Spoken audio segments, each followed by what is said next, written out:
Como é bom a gente poder viver em comunhão, né? A gente estar perto de alguém, a gente falar com alguém, a gente ter para quem ligar quando a coisa fica difícil, a gente ter o abraço esperando por nós quando a gente precisa dele. Como é bom a gente viver essa comunhão, né? Seja em família, seja como igreja, seja com amigos. A palavra de Deus nos diz que nós não fomos feitos para viver só.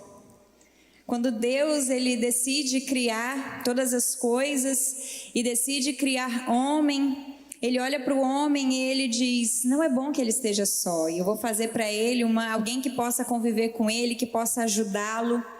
Nós não fomos feitos para viver sozinhos. Mas é verdade também que muitas vezes relacionamento não é algo tão simples de se desenvolver, não é verdade? Às vezes é difícil a gente se relacionar com o outro. E por que é difícil? Porque ninguém é igual a ninguém. A gente pensa diferente. Por exemplo, no casamento. No casamento, homem e mulher são pessoas distintas, a começar pelo sexo. Um é masculino, outro feminino. Veio de uma família diferente, com valores diferentes, com criação diferente, costumes, hábitos diferentes. E pensa diferente pela própria natureza, pelo próprio gênero. Relacionamento entre pais e filhos também não é algo tão simples assim. Porque o filho precisa entender que o pai e a mãe são autoridade, são pessoas que nasceram em épocas diferentes. Então aquilo que é valor talvez para o pai, para a mãe, que ele precisa transmitir para o seu filho, na geração que o seu filho vive, talvez isso não seja tão relevante assim, ou as coisas são vistas de maneira diferente e isso pode gerar conflito. Da mesma maneira no trabalho, a gente pode viver conflitos no trabalho, porque aquilo que eu entendo que é o melhor para eu desenvolver as tarefas no meu local de trabalho, talvez não seja a mesma coisa ou a mesma maneira de pensar do meu superior, supervisor, chefe, ou do meu colega que divide a tarefa comigo. Relacionamento não é uma coisa simples, não é verdade? Mas relacionamento é algo de Deus. É algo de Deus para a gente viver, para a gente desfrutar. E como a gente pode fazer isso? É interessante a gente observar que quando a gente olha para as Escrituras, quando Deus cria homem e mulher e eles pecam, eles desobedecem, comem lá do fruto da árvore do conhecimento do bem e do mal, que não eram para ter comido, quando Deus vem e pergunta para Adão: aonde você está? Por que você descobriu que estava nu? Você sentiu vergonha e quis se esconder de mim? Quem te disse que você estava nu? E ele foi logo botando a culpa na mulher. Foi a mulher que você me deu. Aí a gente vê a primeira dificuldade no relacionamento entre o homem e a mulher. E a dificuldade ali foi um sentimento de culpa sendo transferido para outra pessoa, que gera então uma acusação. E muitos relacionamentos se dão nesse nível, no nível de acusação. Nós podemos ver também a história de Caim e Abel, dois irmãos que vão oferecer a sua oferta ao Senhor. E quando Caim observa que o Senhor ele recebeu a oferta do seu irmão e não recebeu a sua, ele é tomado de uma profunda inveja ao ponto de tirar a vida do seu irmão. E há muitos relacionamentos que não prosperam, que não fluem por causa da inveja. Outro exemplo que a gente vê na palavra de Deus são também de dois irmãos, Esaú e Jacó. Dois irmãos gêmeos, mas como Esaú nasceu primeiro no parto, ele é considerado o primogênito, ele é o que veio primeiro. E a vida toda de Jacó, ele vai tentar roubar o direito de primogenitura do seu irmão, e ele consegue isso. Porque na cultura do povo judeu, o primogênito tem preferências e tem valores, privilégios, né, dentre os irmãos. E Jacó, tomado de ganância, ele rouba a primogenitura do seu irmão e isso causa uma separação entre esses dois por muitos anos. Nós também podemos ver a história de Saul e Davi. Saul era rei de Israel, primeiro rei de Israel. E Davi, ele começa a se destacar no meio do seu povo, no meio do povo de Israel, porque ele já tinha sido ungido por Deus para assumir o reinado que Saul estava exercendo. E quando Saul começa a perceber que a unção de Deus já não estava mais sobre ele, mas que Davi agora era o que Deus estava levantando para se tornar rei de Israel, ele é tomado de inveja, ele é dominado pelo orgulho e ele persegue Davi a ponto de morte.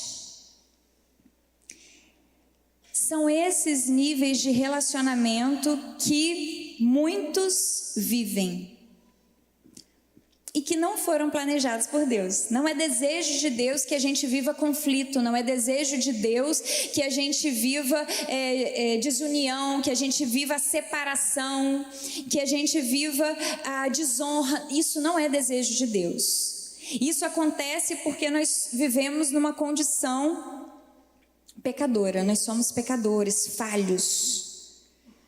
Mas mesmo sendo falhos, mesmo a gente tendo pecado, mesmo a gente tendo desonrado a Deus, ofendido a santidade de Deus, Ele ainda conta conosco. Ele ainda acredita em nós e Ele ainda deseja que a gente viva esses relacionamentos saudáveis. E para que a gente possa chegar nesse lugar de relacionamento saudável, a gente precisa exercitar uma coisa. A gente precisa exercitar o perdão. E eu sei que perdoar não é algo tão fácil. Não é tão fácil perdoar porque muitas questões se levantam dentro de nós para nos fazer pensar que é melhor continuar seguindo a vida assim mesmo. Mesmo tendo sido ferido, mesmo tendo sido ofendido, mesmo tendo sido abandonado, mesmo tendo sido roubado. E a primeira coisa que a gente pensa e a gente dificulta o perdão é porque nós somos tentados a disfarçar que nada aconteceu, que nós somos superiores àquela situação. Então alguém me caluniou, não, o problema é dela, o problema é dele, vou tocar minha vida, essa pessoa para mim também não existe mais. E a gente tenta maquiar os nossos sentimentos, as nossas emoções e dizer que nós somos superiores, mas lá dentro existe um buraco que foi formado por aquela decepção, por aquela questão. Uma outra coisa que compromete essa caminhada para o perdão é que nós preferimos pensar que aquilo não doeu tanto assim, abafar a dor. Não, ele me traiu, ele me abandonou, mas eu vou seguir minha vida. Ele vai ver que eu consigo refazer a minha vida, que eu não dependo dele. E a outra coisa que compromete a nossa caminhada para o perdão é porque muitas vezes a gente vai tentar fazer justiça com as nossas próprias mãos. Ele me traiu, eu vou dar o troco. Ela me abandonou, eu vou dar o troco. Meu pai me deixou quando eu era criança, eu vou provar para ele que eu não preciso dele para seguir a minha vida.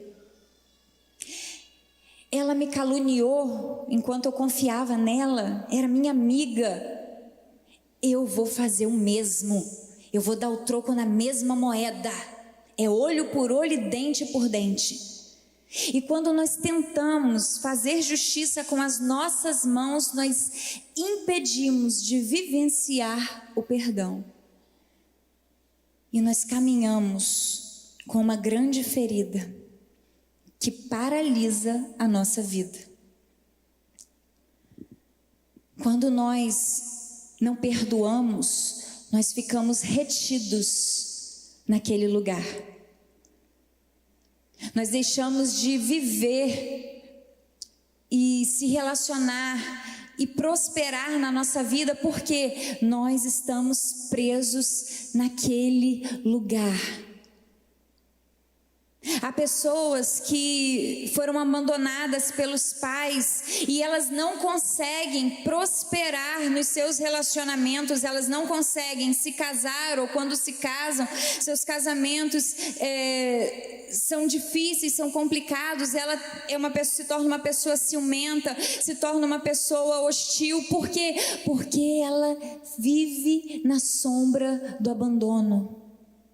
Ela sempre vai achar que ela será abandonada.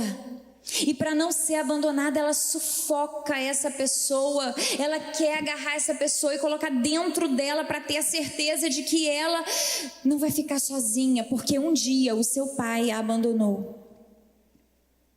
E quando nós não liberamos, quando nós não perdoamos, nós arrastamos essa mágoa e essa questão para a nossa vida. A nossa vida é alterada pela falta de perdão, por aquilo que a gente não liberou. E a primeira coisa que nós precisamos entender para que a gente desfrute do perdão, para que a gente desfrute do reino de Deus na sua plenitude, vivendo o perdão, perdoando e sendo perdoado, nós precisamos entender a nossa condição diante de Deus. Nós precisamos entender que nós também ofendemos a Deus, que nós também precisamos de perdão. E eu quero convidar você a abrir a sua Bíblia no livro de Efésios, capítulo 2. Nós vamos ler do versículo 1 ao versículo 10. Efésios, capítulo 2, versículos de 1 a 10. Diz assim a palavra de Deus: vocês estavam mortos em suas transgressões e pecados. Data show? Nos quais costumavam viver quando seguiam a presente ordem deste mundo e o príncipe do poder do ar e o espírito que agora está atuando nos que vivem na desobediência. Anteriormente, todos nós também vivíamos entre eles, satisfazendo as vontades da nossa carne, seguindo os seus desejos e pensamentos. Como os outros, éramos por natureza merecedores da ira. Todavia, Deus, que é rico em misericórdia, pelo grande amor com que nos amou, deu-nos vida juntamente com Cristo, quando ainda estávamos mortos em transgressões. Pela graça vocês são salvos.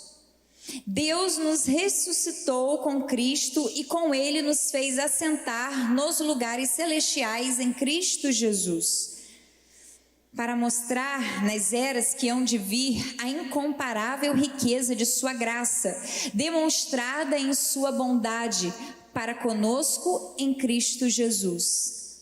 Pois vocês são salvos pela graça, por meio da fé, e isso não vem de vocês, é dom de Deus.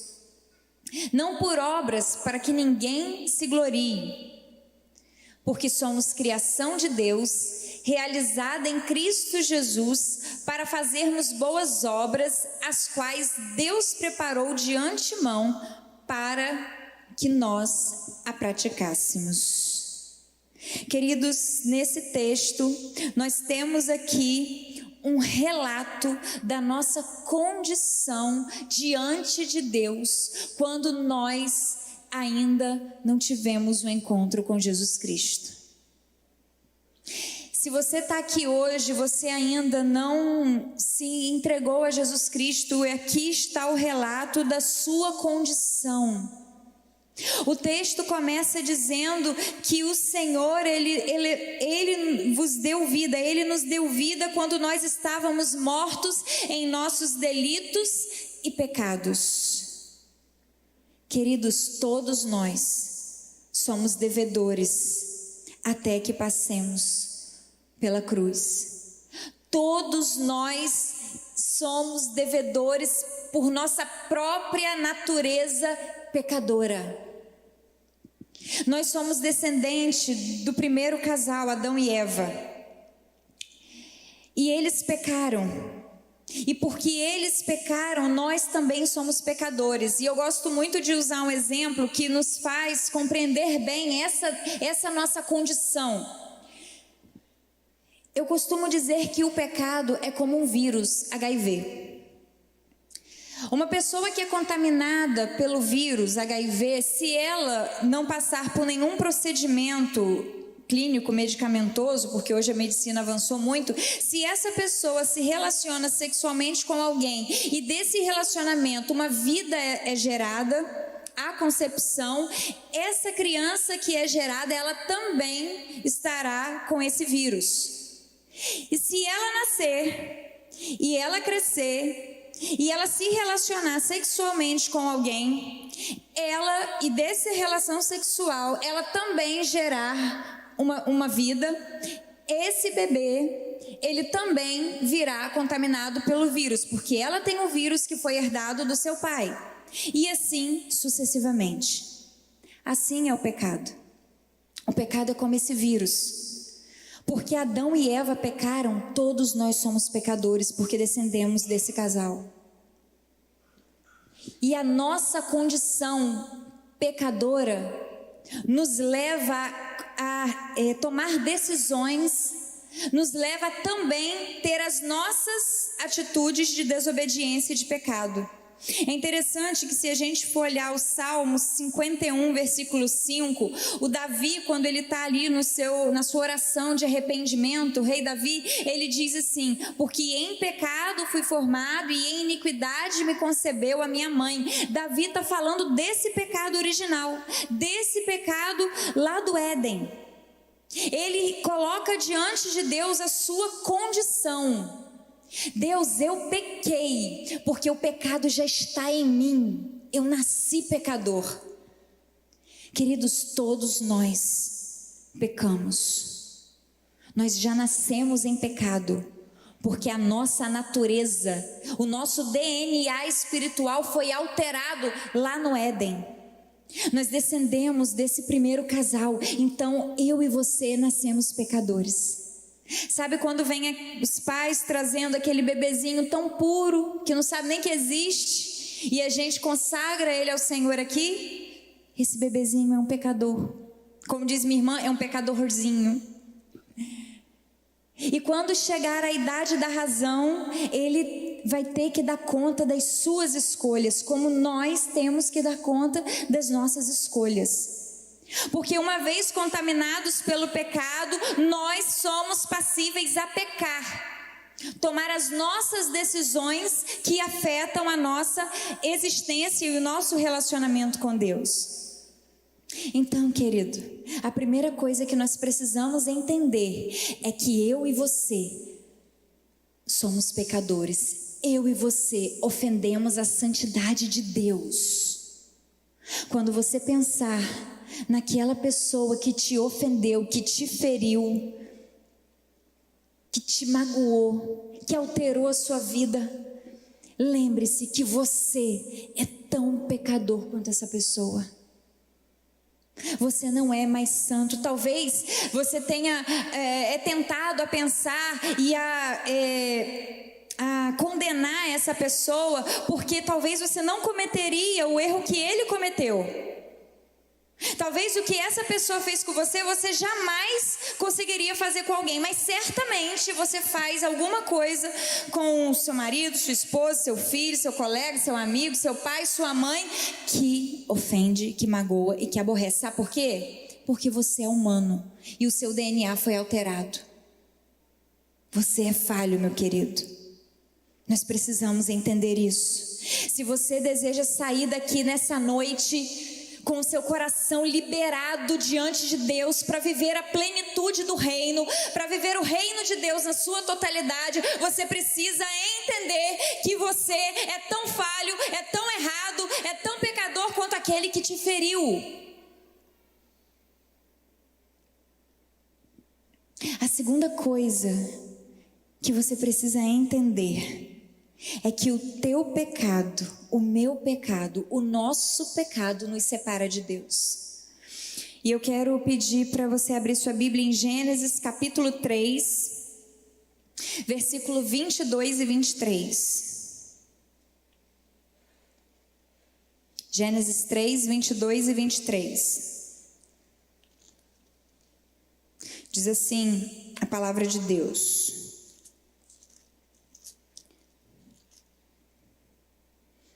Então disse o Senhor Deus: Eis que o homem se tornou como um de nós, conhecedor do bem e do mal. Assim que não estenda a mão e tome também da árvore da vida e coma e vive eternamente. O Senhor Deus, por isso, o lançou fora do jardim do Éden, a fim de lavrar a terra de que fora tomado. E expulso o homem, colocou querubins ao oriente do jardim do Éden e o refulgir de uma espada que se revolvia para guardar o caminho da árvore da vida. Queridos, Adão e Eva foram criados para viver no Éden e desfrutar de tudo que existia ali. Mas porque eles comeram do fruto da árvore do conhecimento do bem e do mal, e ali naquele jardim existia uma outra árvore, que era a árvore da vida.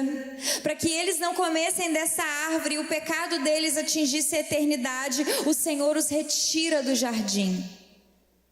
Deus guardou a vida deles? Guardou. Deu a eles a oportunidade de, em algum momento, se religarem a Deus novamente. Mas aquele relacionamento íntimo, aquele relacionamento diário, aquela visitação que eles recebiam toda tarde de Deus no jardim, eles perderam.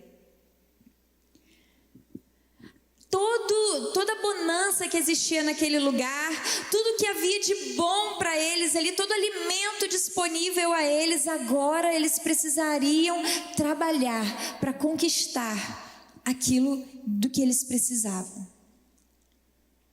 O nosso pecado nos separa de Deus. O pecado de Adão e Eva os separou desse relacionamento tão íntimo, tão pessoal com o Senhor.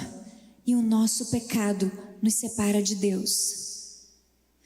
Isaías, capítulo 59, versículo 2, vai dizer para nós, pessoal do Data Show, beleza. Mas as vossas iniquidades fazem separação entre vós e o vosso Deus, e os vossos pecados encobrem o seu rosto de vós, para que vos não ouça. Porque as vossas, não só o 2, as nossas iniquidades e os nossos pecados nos separam de Deus. É isso que a palavra está dizendo. Quem aqui que quando fez algo que sabe que desagradou a Deus ou ficou com vergonha de orar? Talvez você estava bonitinho na igreja, vindo para a igreja direitinho, fiel, chegou o final de ano, verão entrou, você enfiou o pé na jaca, fez tudo errado, e aí você agora tem vergonha de voltar para a igreja, de voltar para a célula, de voltar ao relacionamento com os irmãos, você não consegue mais abrir a Bíblia, você não consegue mais orar, por quê? Porque você pecou. Porque você errou, porque você se afastou do propósito de Deus. O nosso pecado nos separa de Deus.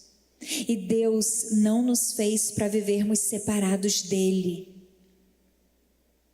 Deus nos fez para viver conosco um relacionamento íntimo, profundo, pessoal. Salmo 25:14 vai dizer que o Senhor deseja compartilhar conosco os segredos que há no coração dele. E nós precisamos entender que esse relacionamento, ele precisa ser restaurado. E da mesma maneira que a gente precisa restaurar o nosso relacionamento com Deus, se existe alguma dívida sua com alguém, ou alguém te deve alguma coisa, você precisa colocar isso diante do Senhor. E pensar que nós não somos tão bons quanto nós pensamos é o primeiro passo. E pensar que o nosso pecado nos separa de Deus e nos impede de viver aquilo que Deus tem para nós é o segundo passo. Agora eu quero dizer para você que mesmo sendo pecadores, mesmo estando afastados de Deus, Deus, Ele nos ama. E Ele deseja desenvolver com a gente esse relacionamento. Então, para que isso se tornasse possível, o Senhor, Ele nos reconcilia com Ele através de Jesus Cristo. E aí eu quero voltar lá para o texto que estávamos lendo no início, que é Efésios capítulo 2, e agora eu quero ler o versículo 4 em diante, que diz assim: mas Deus, sendo rico em misericórdia, por causa do grande amor com que nos amou, e estando nós mortos em nossos delitos, nos deu vida juntamente com Cristo. Pela graça somos salvos, e juntamente com Ele nos ressuscitou e nos fez assentar nos lugares celestiais em Cristo Jesus, para mostrar nos séculos vindouros a suprema riqueza da sua graça, em bondade para conosco em Cristo Jesus. Pela graça somos salvos, por meio da fé. E isso não vem de nós, é dom de Deus. Não vem das nossas obras, para que a gente não venha se gloriar achando que somos tão bons assim. Queridos, não há nada que a gente possa fazer que vá pagar a nossa dívida com Deus. Sabe por quê? Porque a gente vai errar de novo. O nosso DNA está alterado. O nosso DNA foi alterado, mas Deus, Ele ama tanto a gente, Ele deseja se relacionar conosco e manifestar esse amor a nós, que mesmo sabendo que a gente vai errar de novo, Ele diz assim: não, eu te amo tanto, meu filho, porque eu quero me relacionar com você, e porque eu quero me relacionar com você, eu quero entregar a você o meu bem mais precioso para provar que eu te perdoo.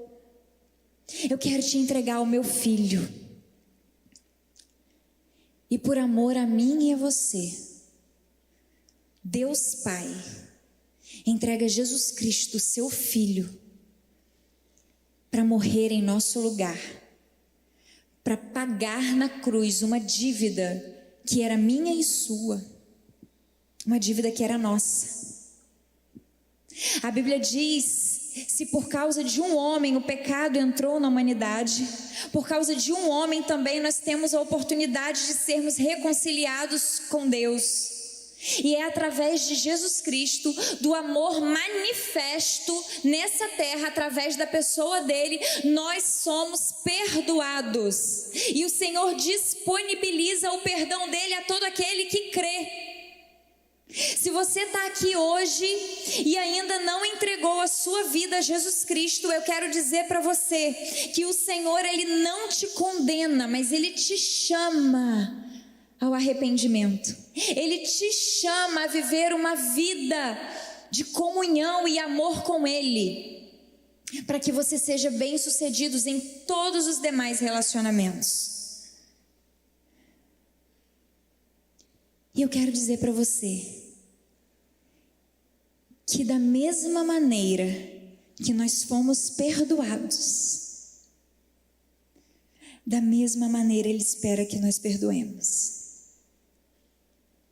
Complicou? Da mesma maneira que nós fomos perdoados, o Senhor espera que a gente perdoe. Eu quero dizer para você, complicou. Complicou, sabe por quê? Porque Ele é perfeito e nós fomos alterados. Nós somos falhos. Não é só o amor que habita dentro de nós. Eu sei que você tem amor para dar. Eu sei que você ama. Eu sei que no seu coração você tem muitos sentimentos nobres, você tem vontade de cuidar, você tem vontade de amar, você tem vontade de se relacionar, você tem vontade de abraçar, mas há tantos outros sentimentos que guerreiam dentro de você e te impedem de desfrutar desse relacionamento saudável, de amor. E eu quero dizer para você que a gente só consegue amar, a gente só consegue exercer esse perdão mediante a graça de Deus. Eu sei que não é fácil, não é fácil a gente perdoar alguém que nos abandonou. Não é fácil a gente lembrar de tudo que a gente passou porque ele nos abandonou. Eu sei que há mulheres que viveram uma vida tão difícil, tendo que criar os filhos sozinha, não podendo dividir esse fardo com ninguém, da responsabilidade de dar o alimento, de vestir, de dar educação, de cuidar da saúde. E sabendo que isso poderia ser dividido, e porque ele te abandonou, você faz isso sozinho, e você lembra do momento onde você estava se sentindo frágil. E aí a sua vontade era de fazer com que ele pagasse tudo que você estava sentindo. Eu sei que não é fácil perdoar a pessoa que tocou em você da maneira que não deveria. E você hoje não consegue desfrutar no casamento de um relacionamento saudável com a sua esposa ou com o seu marido, porque você vive com essa sombra atrás de você, do abuso. Você acha que todo homem vai te tocar da maneira que você foi tocada naquele dia. Talvez a sua sexualidade foi alterada e você não desfruta dela como Deus planejou porque alguém te molestou lá na sua infância. Talvez você é dominado pela ira porque quando você precisava que alguém compreendesse o que você estava sentindo e te ouvisse, alguém mandou você ficar quieto, porque você estava sempre errado. E você se tornou um jovem, um adolescente rebelde, que não se submete a nada e a ninguém. Você não consegue prosperar na sua vida profissional porque você não consegue aceitar ordens.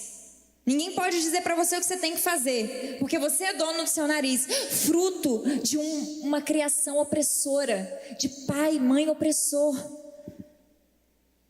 Eu sei que não é fácil,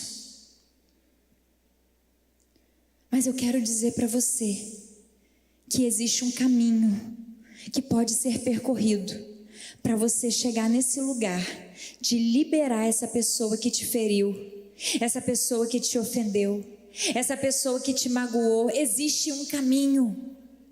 E eu quero dizer para você que você não pode e nem consegue trilhar esse caminho sozinho. Você não está sozinho se você recebeu a Jesus Cristo. E se você ainda não entregou a sua vida a Jesus Cristo, você hoje tem a oportunidade de não mais andar sozinho e ser capaz de perdoar, e ser capaz de ser livre, de liberar pessoas no seu coração, e ser capaz de desfrutar de uma vida diferente, de uma nova vida. Isso é possível. Isso é possível. E eu quero dizer para você que existe um caminho para você percorrer. A primeira coisa que você precisa fazer é abrir mão das suas razões. Abra mão das suas razões. Não, mas ele fez isso. Não, mas eu não merecia passar por isso. Abra mão das suas razões. Entregue as suas razões para Deus, que é o justo juiz. Deixe que o Senhor faça justiça no seu lugar. Abra mão delas. Agora vamos voltar para a nossa condição, sabe? A gente sempre precisa lembrar de quem nós somos. Você pode pensar na sua dor. Eu quero te levar a pensar no flagelo de Jesus. Jesus, quando ele estava lá fazendo a Via Crucis, subindo, antes de fazer a Via Crucis, sendo flagelado, apanhando, sendo humilhado, envergonhado. Sabe quando passa aquele filme Paixão de Cristo e a gente vê essa cena que muitas vezes a gente não consegue nem olhar? Jesus viveu isso na carne, sem merecer, sendo perfeito. Ele viveu isso na carne por sua causa, por minha causa. Se ele passou por isso, e ele escolheu continuar, e ele não abriu mão de passar por isso por amor a você, eu quero te convidar a fazer o mesmo que ele fez. Abra mão da sua dor, entregue a sua dor para Deus, deixe que ele cuide de você, deixe que ele coloque óleo, azeite nas suas feridas, deixe que Deus olhe para elas, deixe que o Espírito Santo hoje entre em lugares no seu coração, nas suas lembranças, que só ele pode tocar. Porque talvez se você estiver dentro da sua casa, sozinho, dentro do teu quarto, você não vai conseguir lembrar delas, porque a vontade que você vai ter é de tirar a sua vida, porque dói demais, você não suporta lembrar. Mas eu quero dizer para você que com Jesus você pode entrar nesse lugar e sair de lá curado. Você pode entrar nesse lugar e entregar para Ele essa dor. E eu quero dizer para você, olha, eu não quero dizer para você que esse processo que Deus quer fazer com você hoje não vai doer. Vai doer, porque você tem sentimentos. Você vai lembrar e vai sentir, mas é preciso.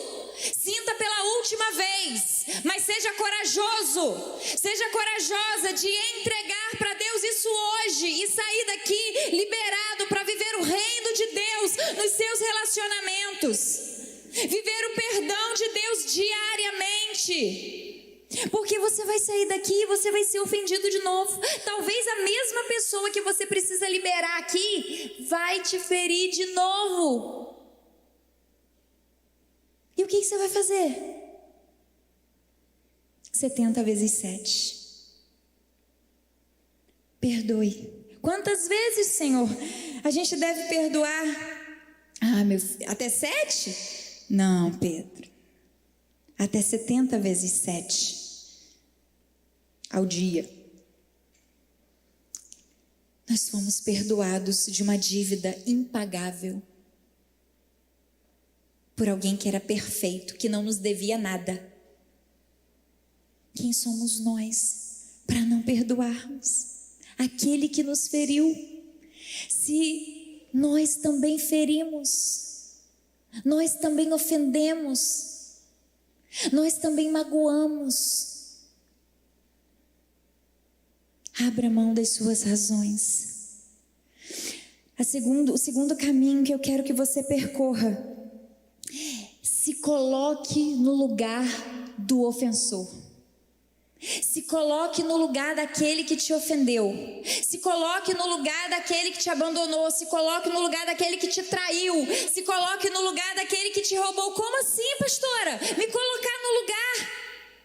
Eu quero dizer para você que Jesus se colocou no seu lugar naquela cruz. Jesus se colocou no meu lugar naquela cruz. Aquela morte, ela nos abona, nos isenta da culpa e da condenação eterna. Se Jesus não tivesse passado por lá, se Jesus não tivesse descido, se feito homem como nós, se humilhado, se tornado vulnerável como nós, tivesse morrido naquela cruz e subido, sabe para onde nós iríamos? Para o inferno. Ou talvez nem nós aqui estaríamos aqui. Se coloque no lugar daquele que te ofendeu. Sabe por quê? Porque talvez aquele que te feriu foi ferido na mesma medida ou numa medida ainda maior. Porque talvez o seu pai, que é tão grosso, te trata tão mal, é tão áspero com você, o seu marido que não te trata da maneira como deveria, ele teve uma criação dura. Talvez ele não saiba amar porque ele não foi amado, ele não sabe reproduzir aquilo que ele nunca recebeu. Talvez a pessoa que abusou de você também foi abusada. Talvez a pessoa que te roubou, ela foi criada nesse ambiente, aonde você só onde a conquista vem sem limites. Não importa o que eu vou fazer ao outro, o que importa é que eu tenho que me dar bem. Ele foi criado nesse ambiente, por isso ele não sabe fazer diferente. Isso é valor. E quando a gente se coloca no lugar do outro, o nosso coração se quebranta para perdoar. Para entender que se ele tivesse passado por um lugar, tivesse tido uma outra oportunidade, ele não teria feito aquilo com você. Ou então, se ele tivesse tido uma outra oportunidade, você poderia desfrutar de um relacionamento de paz com essa pessoa. E o problema não é você, não é com você, é ele. Uma vez, eu ministrando sobre perdão no retiro, uma mulher depois me perguntou, me procurou no final e falou assim: pastora, como que eu faço se a pessoa que me ofendeu, que me ofende, que eu preciso perdoar, ela convive comigo e eu sei que ele não vai mudar? Eu sei que até que ele conheça Jesus, ele não vai mudar, pastor. Eu vou viver essas ofensas todos os dias. Eu falei: minha querida, você pode ser capacitada por Deus a olhar para essa pessoa e olhar para ela com o olhar que Jesus olha. Ele só é assim porque ele ainda não recebeu o toque do Mestre. Ele não recebeu o toque do Pai. Ele não recebeu o toque de Jesus. O problema não sou eu. O problema não sou eu que não sou boa demais para ele. É ele que não gosta nem dele mesmo. Abra mão das suas razões. Se coloque no lugar daquele que te feriu. Isso vai te ajudar a chegar nesse lugar, querido. E por último, para que você percorra esse lugar de cura, eu quero dizer para você: recorra à graça de Deus. Somente pela graça nós podemos ser salvos. E o final desse texto diz assim, de Efésios capítulo 2, o versículo 10 diz assim: pois somos feitura dele, criados em Cristo Jesus para boas obras, as quais Deus de antemão preparou para que andássemos nelas. Você pode perdoar. Você pode perdoar porque a graça está disponível aqui hoje. O Espírito Santo de Deus está nesse lugar e Ele deseja operar no seu coração aquilo que só Ele pode fazer, aquilo que a razão humana, a mente não consegue conceber. Como eu vou perdoar uma pessoa que não merece, que estragou a minha vida? Como eu vou perdoar? Deus te faz perdoar, Deus te capacita. E eu quero convidar você nessa noite a entregar para Deus a sua causa, a entregar para Deus e deixar que Ele faça a justiça por você. Sabe por quê? Porque o nosso Deus é um Deus de reconciliação. Ele pode te restaurar e Ele pode restaurar aquele que te feriu. E isso vai promover restauração de relacionamentos. E isso vai promover o manifestar do amor e da graça de Deus, que cura, que liberta e que salva. Eu quero convidar você a se colocar diante do Senhor. Eu queria chamar o ministério de louvor. Eu quero convidar você a se colocar diante do Senhor agora, a apresentar ao Senhor agora o seu coração. Feche os seus olhos e comece a falar com Deus. Eu acredito que o Espírito Santo de Deus ministrou ao seu coração questões específicas. Eu acredito que enquanto eu falava, você se lembrou de situações, você entrou aqui triste, cabisbaixo, porque você não consegue viver relacionamento saudável dentro da sua casa, no seu casamento, com os seus filhos, porque você vive na sombra dessa ofensa, dessa ferida. Eu quero dizer para você que o perdão de Deus, ele foi disponibilizado a você e ele espera que você perdoe. Nós devemos dar lugar ao Espírito Santo. Nós precisamos dar lugar para que o Espírito Santo encha o nosso coração de sentimentos que talvez não permeiam ele hoje. O Senhor, ele deseja liberar sobre você misericórdia. O Senhor deseja liberar sobre você amor. O Senhor deseja liberar sobre você mansidão. O Senhor deseja liberar sobre você graça. O Senhor está aqui e Ele deseja realizar uma obra de reconciliação no seu coração. O Senhor deseja te perdoar e deseja que você perdoe, meu querido, minha querida, na mesma medida que você foi perdoado. O Senhor, Ele pede que você dê lugar a Ele. Dê lugar ao Espírito Santo. Revesti-vos, pois, como eleitos de Deus, santos e amados, de ternos afetos, de misericórdia, de bondade, de humildade, de mansidão, de longanimidade. Suportai-vos uns aos outros, perdoai-vos mutuamente, caso alguém tenha motivo de queixa contra outrem. Assim como o Senhor vos perdoou, assim também perdoai vós. Nós vamos adorar o Senhor enquanto a gente adora. Se você precisa liberar alguém, eu quero convidar você a vir aqui para o altar do Senhor e derramar o seu coração, porque você não pode sair daqui da maneira que você entrou. Em nome de Jesus.